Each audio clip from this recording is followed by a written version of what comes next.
लालगंज नगर परिषद की सशक्त स्थायी समिति की बैठक सभापति कंचन कुमार साह की अध्यक्षता में की गई। बैठक में नगर के विकास और नागरिक सुविधाओं से जुड़े कई महत्वपूर्ण प्रस्तावों पर चर्चा और निर्णय लिए गए। बैठक में मुख्य रूप से स्वागत द्वारों का निर्माण, सड़कों का नामकरण, अतिक्रमण हटाने और होल्डिंग टैक्स में बढ़ोतरी जैसे विषय प्रमुख रहे। बैठक में बताया गया कि महापुरुषों के नाम पर 3-4 स्वागत द्वार लगभग तैयार है। शेष द्वारों के निर्माण में आ रही तकनीकी दिक्कतों को दूर करने के लिए अनुमंडल पदाधिकारी से संपर्क किया जाएगा। साथ ही नगर की सड़कों और गलियों का नामकरण कर उनके नाम बोर्ड लगाने का निर्णय लिया गया। सड़कों के बीच में आ रहे बिजली के खंभों को हटाने और खराब पड़ी पोल लाइट्स की मरम्मत के लिए आउटसोर्सिंग एजेंसी के चयन पर विचार किया गया। स्ट्रीट लाइट्स को दुरुस्त रखने के लिए आवश्यक कदम उठाए जाएंगे। बैठक में सबसे अहम मुद्दा होल्डिंग टैक्स में वृद्धि का रहा। वर्तमान दरों में 3 गुना से अधिक वृद्धि का प्रस्ताव रखा गया है। अभी नगर में लगभग 6,700 होल्डिंग्स दर्ज हैं, जबकि वास्तविक संख्या 15,000 होनी चाहिए। टैक्स वृद्धि से परिषद की आय में उल्लेखनीय बढ़ोतरी की उम्मीद है। ट्रैफिक जाम और अतिक्रमण की समस्या से निपटने के लिए बड़े वाहनों के शहर में प्रवेश का समय तय करने पर सहमति बनी। वहीं नल जल योजना के अंतर्गत पानी की बर्बादी और अवैध उपयोग जैसे मोटर लगाकर पानी खींचना पर सख्त कार्रवाई का निर्णय लिया गया। नगर के प्रमुख चौराहों बेदौली चौक, खागड़ा चौक, पोस्ट ऑफिस चौक, तिनपुलवा चौक और रेपुरा चौक में से किसी एक को विकास चौक के रूप में विकसित करने पर सहमति बनी। यहाँ लालगंज के प्रसिद्ध लकड़ी उद्योग की झलक प्रस्तुत की जाएगी। साथ ही street light, high mask light और पंप पर सेंसर लगाने का भी निर्णय लिया गया ताकि बिजली की बचत हो सके। आज सशक्त स्थायी समिति का जो बैठक हुआ उसमें मुख्य रूप से 9 विषय था। तो सभी पे हम लोग बिंदुवार तरीके से चर्चा की है और ये सारे विषय को सर्वसम्मति से स्वीकृति भी दी। क्या विषय था? देखिए विकास इसमें मतलब मुख्य रूप से था विषय गत बैठक की संपुष्टि पर विचार, नगर परिषद लालगंज क्षेत्रांतर्गत स्वागत द्वार एवं प्रधान सड़क से लेकर के अधिक प्रत्येक गली मोहल्लों का नामकरण पर विचार एवं निर्णय, ये दूसरा हो गया।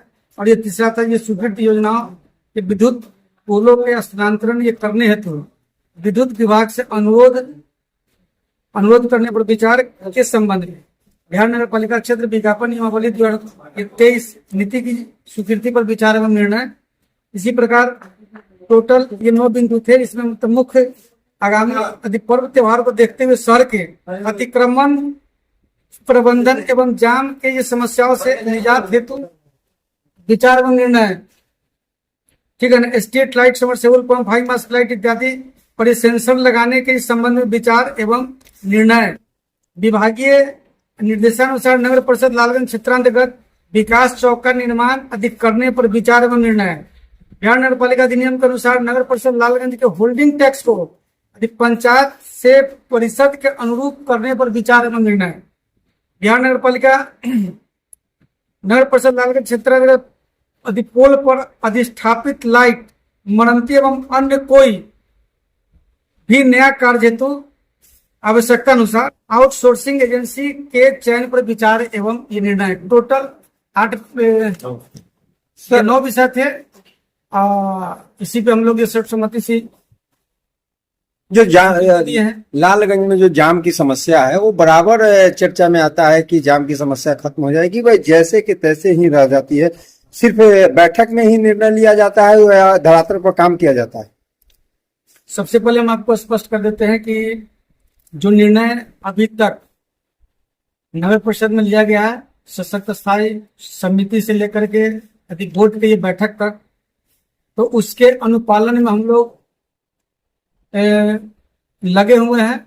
और ऐसा ये लगता है कि जो अभी अनुपालन में हम लोग जो लगे हुए हैं तो इसका ये गति बढ़ा है। और अनेक ऐसा ये परियोजना है जिसको हम लोग अधिक टेंडर किए हैं और उस पर मतलब एक काम भी चल रहा है। सर अभी हाल में अगले माह में पर्व त्योहार का सीजन शुरू है और लालगंज नगर परिषद में कहीं टॉयलेट तक का व्यवस्था नहीं है, उसको लेकर क्या नगर परिषद कर रही है? संबंधित हमने अभी बैठक में स्पष्ट रूप से बोला है कि पूरे बिहार के यूएलबी में आज तक जो शौचालय और ये टॉयलेट जो कहीं नहीं लगा है वो आपके लालगंज नगर परिषद में लगने जा रहा है। ये पहले हम लोग ये 4 स्थानों पे ये चिन्हित किए हैं और इन्हीं ये 4 स्थानों पे ये टॉयलेट का व्यवस्था किया जाएगा। जैसे एक हो गया आपको ये पोस्ट ऑफिस, दूसरा हो गया ये महाराणा प्रताप चौक, ये तीसरा हो गया तीन पुलवा से जो रास्ता हाजीपुर जाती है तो 100 मीटर आगे जाने के बाद एक अभी बिहार सरकार का जमीन है उस पे एक बनेगा और एक चौथा जो है आपको अभी ब्लॉक के आसपास में वो भी लगाया जाएगा। सर, नगर का मुख्य सड़क जो है वो बेहद ही जर्जर हालत में है। अतिक्रमण की समस्या है निश्चित तौर पे, लेकिन जो सड़क है वो भी ठीक स्थिति में नहीं है। उसके लिए क्या कुछ किया जाए? देखिए, ऐसा हमको ये जानकारी है कि WRD या हम तो उसको WRC RCD का रोड है ना, तो RCD का रोड है तो उस पर हम उसी स्थिति में काम ये करवा सकते हैं कि पहले हमको उनको ये पत्र लिख के ये सूचित करना होगा कि भाई रोड का स्थिति जर्जर है तो आप इसका काम करवाइए। 1-2 लेटर उनको देंगे। उस स्थिति में अगर काम नहीं होता है तो फिर उनसे आग्रह करें कि NOC दे दीजिए ताकि नगर परिषद उसका ये काम स्वतंत्रता पूर्वक करवा सके। लालगंज में बाजार में जो जाम होने का स्थिति एक मुख्य बिंदु लगता है कि जो देहात क्षेत्र से जो गाड़ी से जो लोग मार्केट आते हैं वो गाड़ी पार्किंग करने के लिए जगह नहीं है। तो इस बिंदु पे हम स्पष्ट करना चाहेंगे कि चूंकि लालगंज नगर परिषद में बिहार सरकार का ऐसा कोई जमीन नहीं है जिस पर अधिक पार्किंग का व्यवस्था दिया जाए, तो ये एक समस्या है।